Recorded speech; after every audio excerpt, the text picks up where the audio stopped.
Hi hello. മഴ തോരും മുൻപേ പുതിയൊരു എപ്പിസോഡ് നോക്കിയാലോ? അങ്ങനെ നമ്മളെ പൗലോസ് ചേട്ടന്റെ അഴിമതിയെ വീണ്ടും ചോദ്യം ചെയ്യാനായിട്ട് അലീന അടുക്കളയിൽ എത്തിയിട്ടുണ്ട്. എന്തായാലും വിനോദ് പറഞ്ഞത് പ്രകാരം അലീന വന്നു കഴിഞ്ഞതിന് ശേഷം തന്നെ മീൻ കട്ട് ചെയ്താൽ മതി എന്ന് പറഞ്ഞിട്ടുണ്ടായിരുന്നു. കാരണം അവളും കൂടി ഒന്ന് കാണട്ടെ, ഇന്ന് കുറച്ച് അല്പം കൂടുതലായിട്ട് കട്ട് ചെയ്യാം. അങ്ങനെ പൗലോസ് ചേട്ടൻ മീൻ കട്ട് ചെയ്യാൻ വേണ്ടിയിട്ട് ഒരുങ്ങി നിൽക്കുകയാണ്. എന്തായാലും ഇതൊക്കെ നോക്കിയും കണ്ട് നമ്മുടെ ആ വേലക്കാരി നിൽക്കുന്നുണ്ട്. അതുപോലെ തന്നെ അപ്പുറത്ത് വിനോദവും ഉണ്ട്. എല്ലാവരും പൗലോസ് ചേട്ടനെ സപ്പോർട്ട് ചെയ്തുകൊണ്ടാണ് നിൽക്കുന്നത്. അലീന എന്തായാലും ഇത് കണ്ടിട്ടേ ബാക്കി കാര്യം ഉള്ളൂ എന്ന മട്ടിൽ അവിടെ നിൽക്കുന്നുണ്ട് കേട്ടോ. അങ്ങനെ എന്നത്തേതിനേക്കാളും കുറച്ച് കൂടുതലായിട്ട് തലയും വാലും ഒക്കെ കട്ട് ചെയ്യുന്നുണ്ട്. എന്നിട്ട് വേലക്കാരിയോട് പറയുന്നുണ്ട്, നീ ആ സഞ്ചി ഇങ്ങെടുക്ക്, എന്നിട്ട് ഇത് അതിലേക്ക് ഇട്ടോ, നീ നിന്റെ ആടിന് കൊടുക്കുമെന്ന് പറയുന്നുണ്ട് കേട്ടോ. പക്ഷേ ഇതൊക്കെ പറയുന്നത് ഇന്ന് കുറച്ച് കൂടുതലായിട്ട് പറയുന്നതൊക്കെ അലീന കേൾക്കാൻ വേണ്ടിയിട്ടാണ്. കാരണം തനിക്ക് ആരെയും പേടിയില്ല, തൻ്റെ അടുക്കളയിൽ താൻ തന്നെ ഭരിക്കും എന്ന ലെവലിലാണ് പൗലോസ് ചേട്ടൻ അവിടെ കാര്യങ്ങളൊക്കെ ചെയ്തു കൂട്ടുന്നത്. അല്ലാതെ സ്റ്റാലിനി ജോസഫിന്റെ അടുക്കളയിലാണ് താൻ പണിയെടുക്കുന്നുള്ള ബോധത്തിലൊന്നുമല്ല ചെയ്യുന്നത്. അത് തൻ്റെ സ്വന്തം അടുക്കള എന്ന ലെവലിലാണ് അയാൾ ജോലി ചെയ്തുകൊണ്ടിരിക്കുന്നത്. എന്തായാലും നമ്മുടെ അലീനയെ കണ്ടിട്ട് അയമ്മയ്ക്ക് കുറച്ച് പേടിയുണ്ട്. അതായത് ആ വേലക്കാരിക്ക് ആ മീൻ മേടിക്കാൻ കുറച്ച് പേടിയൊക്കെ ഉണ്ട് കേട്ടോ. അതുകൊണ്ട് പൗലോസ് ചേട്ടൻ പറയുന്നുണ്ട്, നിനക്ക് പേടിയാണെങ്കിൽ ഞാൻ തന്നെ കൊണ്ടുതരാമെന്ന് പറഞ്ഞിട്ട് പൗലോസ് ചേട്ടൻ തന്നെ ഒരു കവറൊക്കെ എടുത്ത് സഞ്ചിയിലേക്ക് ഇട്ട് കൊടുക്കുന്നുണ്ട് കേട്ടോ. എന്തായാലും അലീന അത്രയും നേരം ശാന്തമായിട്ട് നിന്നത് വേറെ ഒന്നിനല്ല, കുറച്ച് മാസമായിട്ട് ഡയലോഗ് അടിക്കാമെന്ന് വിചാരിച്ച് നിന്നത് തന്നെയായിരുന്നു. എന്നിട്ട് പറയുന്നുണ്ട്, പൗലോസ് ചേട്ടൻ ആ സഞ്ചിയിലേക്ക് എടുത്തു വെച്ച മീൻ തിരിച്ചെടുക്കുമെന്ന് പറയുന്നുണ്ട് കേട്ടോ. എനിക്ക് സൗകര്യമില്ല കൊച്ചേ, അത് ഞാൻ എടുക്കത്തില്ല എന്ന് പറയുന്നുണ്ട് കേട്ടോ. എന്നാൽ പൗലോസ് ചേട്ടൻ അത് എടുക്കാതെ ഇനി ഒരു പണി ഈ അടുക്കളയിൽ ചെയ്യണ്ടെന്ന് പറയുന്നുണ്ട് കേട്ടോ. അത് നീയല്ല പറയണ്ടേ, കേണൽ സാറ് പറയട്ടെ എന്ന്. എന്നാൽ അങ്ങോട്ട് ചെല്ലുമെന്നും പറയുന്നുണ്ട് കേട്ടോ. അപ്പോഴേക്കും അടുക്കളയിൽ വലിയപ്പച്ചൻ എത്തി. വലിയപ്പച്ചനോട് ഈ കാര്യത്തിൽ ഇടപെടേണ്ട കാര്യമില്ലാന്ന് നമ്മുടെ അലീന പറയുന്നുണ്ട് കേട്ടോ. വലിയപ്പച്ചൻ എങ്ങനെ ഇടപെട്ട് കാര്യം കൂടുതൽ ഇതാക്കണ്ടെന്ന് വിചാരിച്ചിട്ടാണ്. കാരണം അലീനയുടെ ഭാഗം നിൽക്കാതെ എങ്ങാനും സംസാരിക്കുമോ, ഇന്നലെ പറഞ്ഞിരുന്നല്ലോ മോൾ ഈ കാര്യത്തിലൊന്നും ഇടപെടേണ്ടെന്ന്, അത് തന്നെയായിരിക്കും എന്ന് വിചാരിച്ചിട്ട് അവൾ പറയുന്നുണ്ട് വലിയപ്പച്ചൻ ഇതിലൊന്നും ഇടപെടേണ്ടെന്ന്. നമ്മുടെ പൗലോസ് ചേട്ടൻ നേരെ എന്തായാലും കേണൽ സാറിന്റെ അടുത്തേക്ക് പോകുന്നുണ്ട്. ആ സമയത്ത് കേണൽ സാർ അവിടെ ഫോൺ കോളിലായിരുന്നു. അങ്ങനെ പൗലോസ് ചേട്ടനോട് ചോദിക്കുന്നുണ്ട്, എന്താ പൗലോസ് ഇന്നും പരാതിയാണോന്നോ? എനിക്കൊരു സങ്കടം ബോധിപ്പിക്കാനുണ്ട്. ഇന്നും അലീന എന്നെ ജോലി എടുക്കാൻ വേണ്ടി സമ്മതിക്കുന്നില്ല, എന്നോട് ജോലി എടുക്കണ്ടെന്നാണ് പറഞ്ഞത്.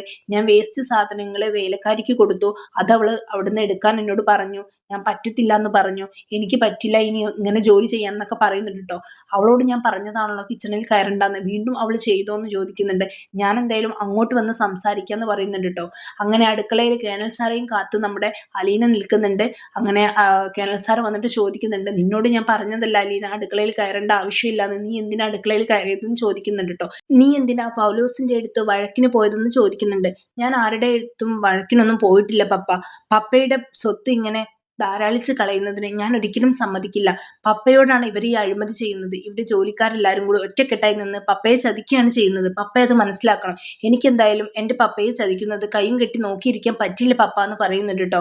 പക്ഷേ ഇത്രയൊക്കെ പറയുമ്പോൾ പിന്നെ നമ്മുടെ സ്റ്റാലിനിക്ക് പെട്ടെന്ന് ഒന്നും പറയാനില്ലാതായി തീരുന്നുണ്ട്. എന്തായാലും പൗലോസിന്റെ പണി എടുത്തോളൂ എന്നും പറഞ്ഞിട്ട് സ്റ്റാലിനി അവിടുന്ന് പോകുന്നുണ്ട് കേട്ടോ. അങ്ങനെ നമ്മുടെ അലീന റൂമിൽ പോയി ഇരിക്കുന്നുണ്ട്. അതിന്റെ മുൻപ് തന്നെ വലിയപ്പച്ചൻ പറയുന്നുണ്ട് നമ്മുടെ പൗലോസ് ചേട്ടൻ്റെ അടുത്ത്, അത് എൻ്റെ മകൻ്റെ മകളാണ്, ഇപ്പം മനസ്സിലായില്ലേ അലീന ആരാണെന്ന് നിനക്ക് മനസ്സിലായില്ലേ എന്നൊക്കെ പൗലോസിനോട് ചോദിക്കുന്നുണ്ട് കേട്ടോ. അങ്ങനെ റൂമിലിരിക്കുന്ന അലീനയുടെ അടുത്ത് വന്നിട്ട് നമ്മുടെ കേണൽ സാറ് വീണ്ടും ചോദ്യം ചോദിക്കുന്നുണ്ട്, നിന്നോട് ഞാൻ എന്താ പറഞ്ഞത്? അടുക്കളയിൽ നീ കയറണ്ടെന്ന് ഞാൻ പറഞ്ഞോ? നീ എന്തിനാ അവിടെ പോയിട്ട് വഴക്ക് പിടിച്ചതെന്ന് ചോദിക്കുന്നുണ്ട് കേട്ടോ. ഞാൻ അവിടെ പോയി വഴക്ക് പിടിച്ചതല്ല, എനിക്കിതൊന്നും കണ്ടു നിൽക്കാൻ പറ്റില്ല പപ്പ, അതുകൊണ്ട് പറഞ്ഞതാണ്. അവരെല്ലാവരും കൂടി ഒറ്റക്കെട്ടായി നിന്നിട്ട് പപ്പയെ ചൂഷണം ചെയ്തുകൊണ്ടിരിക്കുകയാണ്. എന്തിനാ ഇങ്ങനെ ചെയ്യുന്നത്? എന്തിനാ ഇങ്ങനെ സാധനങ്ങൾ വെറുതെ ധാരാളിച്ച് കളയുന്നത്? വേലക്കാരിക്ക് കൊടുത്തതിനല്ല എനിക്ക് പ്രശ്നം, അതൊക്കെ കൊടുത്തോട്ടെ. പക്ഷേ ഇത്രയും കൂടുതലായിട്ട് എന്തിനാ ഇങ്ങനെ ഇവിടെ സാധനങ്ങൾ വേസ്റ്റാക്കി കളയുന്നത്? അതാണ് ഞാൻ ചോദിക്കുന്നത്. അവരുടെ ഭാഗത്ത് തെറ്റുണ്ടായിട്ടാണ് ഞാൻ പറഞ്ഞത്, അല്ലാതെ ഞാൻ വെറുതെ പറഞ്ഞതല്ല പപ്പ എന്നൊക്കെ പറയുന്നുണ്ട് കേട്ടോ. ഒരു ചെറിയ അടുക്കളയിൽ വരെ ഇങ്ങനെ സംഭവിക്കുന്നു എങ്കിൽ തോട്ടത്തിലൊക്കെ എന്തൊക്കെ കള്ളത്തരങ്ങളായിരിക്കും സംഭവിക്കാൻ പോകുന്നതെന്ന് പറയുന്നുണ്ട്. ഇങ്ങനെ പിശുക്കി കഴിഞ്ഞുകൊണ്ട് എന്താണ് കാര്യം? നമ്മൾ മരിക്കുമ്പോൾ ഇതൊന്നും കൊണ്ടുപോകുന്നില്ലല്ലോ, പിന്നെ എന്തിനാ? ശരിയാണ് പപ്പ പറഞ്ഞത്, മരിക്കുമ്പോൾ നമ്മൾ ഇതൊന്നും കൊണ്ടുപോകുന്നില്ല. പക്ഷേ നമ്മൾ ഇന്ന് ഉപയോഗിക്കുന്ന, അതായത് നമുക്ക് ഇന്ന് കൈവന്ന ഈ സ്വത്തൊക്കെ ഇന്നലെ ആരുടെയൊക്കെയോ മുതലായിരുന്നു. അത് ആരൊക്കെയോ കൈമാറി വന്ന് ഇന്നിപ്പോൾ പപ്പയുടെ അടുത്ത് എത്തിയിട്ടുണ്ട്. പപ്പയല്ല അത് നല്ലപോലെ കൊണ്ടു നടക്കേണ്ടത്. അതിലിങ്ങനെ കള്ളത്തരം കാണിക്കാൻ പാടുണ്ടോ? അപ്പോൾ നാളെ അത് ബാക്കിയുള്ളവരുടെ കയ്യിലെത്തുമ്പോൾ എന്തുമാത്രം അഴിമതിയായിരിക്കും നടക്കാൻ വേണ്ടി പോകുന്നത്? അങ്ങനെ ചെയ്യുന്നത് ശരിയാണോ? അതിനുള്ള അവകാശമൊന്നും ആർക്കും ഇല്ല പപ്പ. ഇതൊക്കെ കേട്ടുകൊണ്ടിരിക്കുന്ന സ്റ്റാലിനി നമ്മുടെ അലീന പറയുന്നതിനെയൊക്കെ റിജക്റ്റ് ചെയ്തുകൊണ്ടാണ് സംസാരിക്കുന്നത്. അവൾ പറയുന്നതിനെ ഒരു പൊടി പോലും അംഗീകരിക്കുന്നില്ല കേട്ടോ. എത്ര പറഞ്ഞിട്ടും രണ്ടുപേർക്കും അങ്ങോട്ടും ഇങ്ങോട്ടും കാര്യങ്ങൾ മനസ്സിലാവുന്നില്ല. അയാൾ പറയുന്നുണ്ട്, ഇത്രയും കാലം ഞാൻ ഇത്രയും നല്ലൊരു ഊൺമേശയിൽ ഇരുന്നിട്ടാണ് ഭക്ഷണം കഴിച്ചിരുന്നത്. എൻ്റെ ഇഷ്ടാനുസരണമായിരുന്നു ഭക്ഷണം ഉണ്ടാക്കി തന്നിരുന്നത് അവര്. അവരുടെ അടുത്തൊന്നും യാതൊരുവിധ കുഴപ്പമോ കാര്യങ്ങളോ ഒന്നും ഇല്ല. നമ്മൾ അവരെ വിഷമിപ്പിക്കാൻ പോകരുത്. അവരുടെ സന്തോഷം ഇല്ലാതായി കഴിഞ്ഞാൽ അവർ വെച്ച് വിളമ്പി തരുന്ന കറിയിലും അതുപോലെ തന്നെ ചായയിലൊക്കെ കുറച്ച് ഉപ്പോ പഞ്ചസാരയോ കൂടിയാൽ അത് നമുക്ക് വായിലേക്ക് വെക്കാൻ കൊള്ളൂ എന്നൊക്കെ ചോദിക്കുന്നുണ്ട് കേട്ടോ. അപ്പൊ ഇത്രയും കാര്യങ്ങൾക്കാണ്, അതായത് ഇത്തരം കാര്യങ്ങൾക്കാണ് നമ്മുടെ സ്റ്റാലിനി ജോസഫ് പ്രാധാന്യം കൊടുക്കുന്നു എന്നുള്ള കാര്യം മനസ്സിലായി. അല്ലാതെ മീനിന്റെ തല കുറച്ച് വെട്ടിയാലോ വാല് കുറച്ച് വെട്ടിയാലോ ഒന്നും അയാൾക്ക് യാതൊരുവിധ പ്രശ്നവുമല്ല. അതിലൊന്നും അയാൾക്ക് യാതൊരു കുഴപ്പവും ഉണ്ടാവാൻ വേണ്ടി പോകുന്നില്ല. നീ നിന്റെ കാര്യം മാത്രം നോക്ക്. നിനക്ക് എന്തെങ്കിലും വേണോ, നിനക്ക് പൈസ വേണോ, അല്ലെങ്കിൽ നിനക്ക് എവിടെയെങ്കിലും പോകണോ, നിനക്കൊരു പാസ്പോർട്ട് എടുക്കുക, നമുക്ക് ലോകം ചുറ്റാം, അതുപോലെ തന്നെ നിനക്ക് അന്റാർട്ടിക്കയിൽ പോകണം, എവിടെ വേണമെങ്കിലും ഞാൻ നിന്നെ കൊണ്ടുപോയിക്കോളാം എന്നൊക്കെ സ്റ്റാലിനി പറയുമ്പോൾ അവൾ പറയുന്നുണ്ട്, അതൊക്കെ പിന്നീടാവാം, ആദ്യം എനിക്ക് പപ്പ ഈ അടുക്കളയിലേക്ക് കയറാനുള്ള ഒരു സ്വാതന്ത്ര്യം താന്ന് പറയുന്നുണ്ട് കേട്ടോ. നീ എന്തിനാ കിച്ചണിൽ കയറുന്നത്? നിന്നോട് ഞാൻ ഇവിടെ പണിയെടുക്കാൻ പറഞ്ഞിട്ടില്ലല്ലോ, അതിനല്ലല്ലോ ഞാൻ നിന്നെ ഇങ്ങോട്ട് കൊണ്ടുവന്നതെന്ന് ചോദിക്കുന്നുണ്ട് കേട്ടോ. എന്തായാലും ഈ വീട്ടിൽ 10, 20, 25 ആൾക്കാർക്ക് വെക്കാനുള്ള ആഹാരം എനിക്കറിയാം. അതിനൊന്നും എനിക്ക് പ്രശ്നമൊന്നുമില്ല.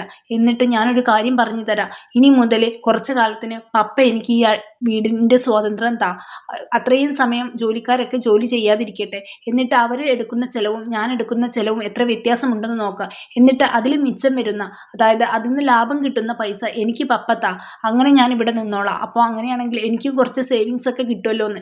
അയ്യോ, നീ എന്ത് വർത്തമാനമാണ് പറയുന്നത്? നിനക്ക് എത്ര പൈസ വേണമെങ്കിലും ഞാൻ തരില്ല. അങ്ങനെ വേണോ നിനക്ക് പൈസ തരാൻ? നിനക്ക് 1 ലക്ഷം വേണോ, 2 ലക്ഷം വേണോ, 5 ലക്ഷം വേണോ, എത്ര വേണമെങ്കിലും ഞാൻ തരാമെന്ന് പപ്പ പറയുന്നുണ്ട് കേട്ടോ. ഇത് കേട്ടിട്ട് അവൾ പറയുന്നത്, എനിക്ക് പപ്പയുടെ ഒരു പൈസ പോലും വെറുതെ വേണ്ട. സ്റ്റാലിനി ജോസഫിന് പൈസയിലല്ല കാര്യം, മറ്റുള്ളവരുടെ മുന്നിൽ താഴ്മയോട് കൂടിയിട്ട് സംസാരിക്കാൻ പറ്റില്ല.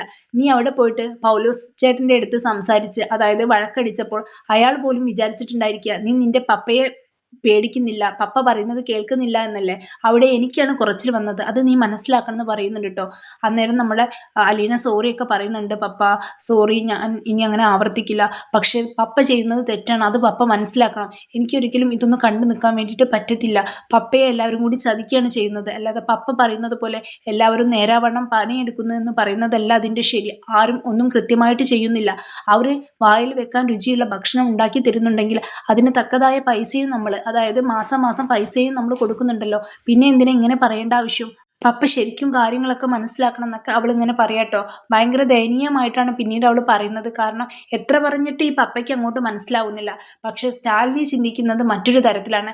അയാൾക്ക് അയാളുടെ സ്റ്റാൻഡേർഡ്, അതിൻ്റെ അപ്പുറത്തേക്ക് വേറെ ഒന്നുമില്ല. ആരൊക്കെ എന്തൊക്കെ കടത്തിക്കൊണ്ട് പോയാലും അയാൾക്ക് യാതൊരുവിധ പ്രശ്നമോ കാര്യങ്ങളോ ഒന്നുമില്ല. പക്ഷെ മറ്റുള്ളവരുടെ മുന്നിൽ താഴ്മയോട് കൂടിയിട്ട് അയാൾക്ക് ഒരിക്കലും നിൽക്കാൻ പറ്റത്തില്ല. പപ്പ പറഞ്ഞല്ലോ, പപ്പ ഇവിടെ വലിയ ഊൺമേശയിൽ ഇഷ്ടാനുസരണമുള്ള വിഭവങ്ങൾ കഴിച്ചുകൊണ്ടിരിക്കുന്ന കാര്യം. അവിടെ ഓർഫനേജിൽ നിങ്ങൾ കഴിക്കുന്ന ഒരു എച്ചിലെങ്കിലും കിട്ടിയെങ്കിൽ എത്ര നന്നായിരുന്നു എന്ന് വിചാരിക്കുന്ന ഒരു കാലം എനിക്കും ഉണ്ടായിരുന്നു. അതും ഈ സ്റ്റാലിനി ജോസഫിൻ്റെ മകൾ അലീനയാണ്. അങ്ങനെ എത്രയോ സ്റ്റാലിനി പപ്പന്മാരുണ്ടാവും, എത്രയോ അലീനമാരുണ്ടാവും ഇപ്പോഴും ഓർഫനേജിൽ. അതും കൂടി പപ്പയൊന്ന് മനസ്സിലാക്കണം എന്ന് പറയുമ്പോൾ നമ്മുടെ സ്റ്റാലിനിക്ക് ഭയങ്കര ഫീൽ ആവുന്നുണ്ട്. അയാൾ കണ്ണടയൊക്കെ ഊരിയിട്ട് ചെറുതായിട്ടൊക്കെ ഒന്ന് കരയുന്നൊക്കെ ഉണ്ട് കേട്ടോ. കാരണം ഇവിടെ പപ്പ കഴിക്കുന്നതിൻ്റെ ഒരംശം പോലും അവിടെ ഓർഫനേജിൽ നമ്മുടെ അലീനയ്ക്ക് കിട്ടിയിട്ടുണ്ടായിരുന്നില്ല.